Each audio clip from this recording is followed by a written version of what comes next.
Hey, what's up, guys? All right, let's do this. I was contemplating if I'm going to make this video or not, but I'm on the train going to do my stupid ass taxes. Hate doing that shit. But it's a 2-hour ride. I was scribbling a whole bunch of stuff, exactly what I have to do, so in April 1st I can sort of step away from the scene. And what I'm realizing is, guys, we start making systems, right? Basically, we always start with the main things, right? Such as where the task, like for example, we write for the VA how to write content, okay? What to include in the content and stuff like that, how much keywords to put, etc. And we build those things, all right? Then we build maybe how to manage the PBNs, right? Where to go, how to log into proxies, etc., like the main things. But in between the main things, that's where you can call the ligaments, right? So think those are the flesh and the bones, right? But then there's the ligaments.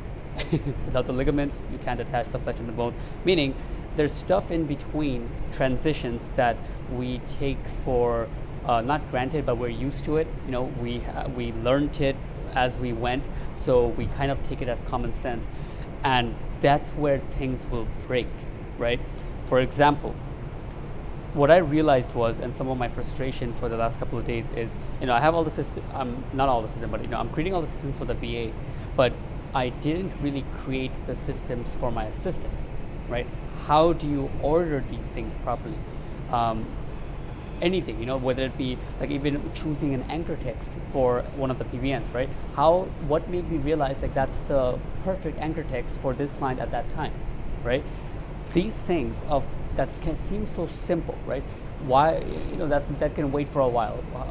We already built a system of how to make the thing, how to write the content. Now, how to order the content is, we think it's secondary, but this is just as important, because if you don't have that, you're still going to be spending your time every time a client needs it, every month that comes in that the client needs new work, every time a client is onboarded, you have to take your time to order all the things that has to be done. So, and expect no help from this, right? Up until this sort of point, right? Whatever we're doing, there's enough sources out there. We should be grateful that really can hold our hand, right? How to rank, there's step-by-step guides out there, things you can test. Over 50-60% of the stuff you need to know is actually out there. Very easily we can find. A lot of it is actually free, right? Through these groups that are around us, which is so great, which allows us to get to around this point. When I say this point, I mean around 8 to 12 client point, right? This mark you can get just by following certain things and grinding out. But after this, we are entering a stage where we have to build systems where there's not much people who can help us. Yes, there's some courses, people say how to manage VAs and stuff like that, but not really, right? It's not gonna even do 10% of what needs to be done for you to actually step out of the seat, right? For you to actually get there, it's going to require you seeing yourself from a third point view. Seeing yourself from a third point view and watching yourself do it and documenting every single thing. One good way to do it is what I'm doing now, and it was so difficult for me to allow and finally find this way to do this, is be okay with no structure for some time. So generally my day has some structure, right? I work with structure. Without structure I can't function, right? That's just the type of person I am, meaning that I wake up, I do a certain amount of stuff, and then after morning started, and then when in the main hours start, I do maybe calling or sending video audits. After video audits, it's like follow up, stuff like that, right? There's a general pattern, and I love it like that because I can have certain time frames and I want to hit certain things at that time. I feel good. But I was having so much trouble while making these things because there's no structure whatsoever. You can't have structure while you're building the structure, right? One of the ways I'm dealing with this is basically I just do what needs to be done. I have my to-do list. I start doing everything that I need to do, and every time I come across, I'm about to start a new task, I ask myself, is this something that my assistant can do? Is this something that I can make a video for, make a step-by-step thing about that she can take over? And then I stop everything and I make that. The only way I can continue my day is by creating that right then and there.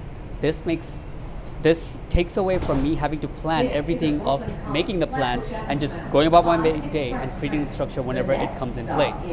So that's that. Having that said, guys, I can't emphasize this enough. If you're having a couple clients and you are serious about this and you want to scale, you're gonna have to come to a point where this is gonna come. This day is gonna come where it's gonna be very difficult because nobody can help you with this, and you're gonna have to build a structure so you can have people train other people who can do it, right? And lastly, what I want to point out is this thing with this pressure, right? With this threshold. So as I was saying, up until around this mark, okay, 8 clients, 12 clients, if you're a beast, maybe 15 clients. By beast, I mean you can take more pressure than the average person. You are not that easily stressed out. I'm not that. I get stressed out very easily.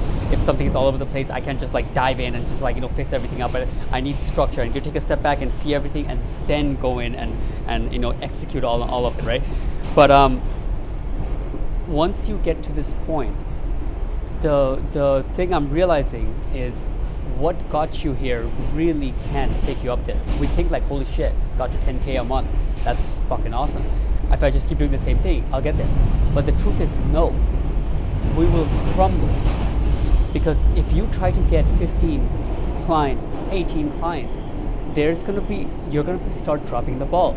If you don't have things laid out in this manner where your team can handle it, there's no way. I can't imagine one person being able to do this, even with proper VAs.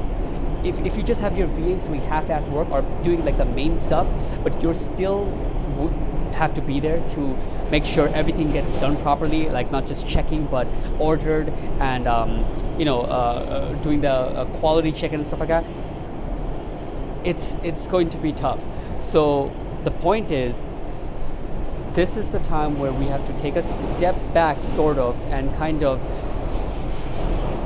know where the rubber meets the road, know what needs to be done. So we build a team of 2 or 3 people that can take on a, $30,000 a month agency, right? What got you to 10K cannot hold even 20K a month, right? If I was to onboard 10 more clients right now, well, in one time, that would be understandable. But let's say if I was to drip feed 2 clients per month, and the way it's working right now, 1 VA and without new structures, it would crumble.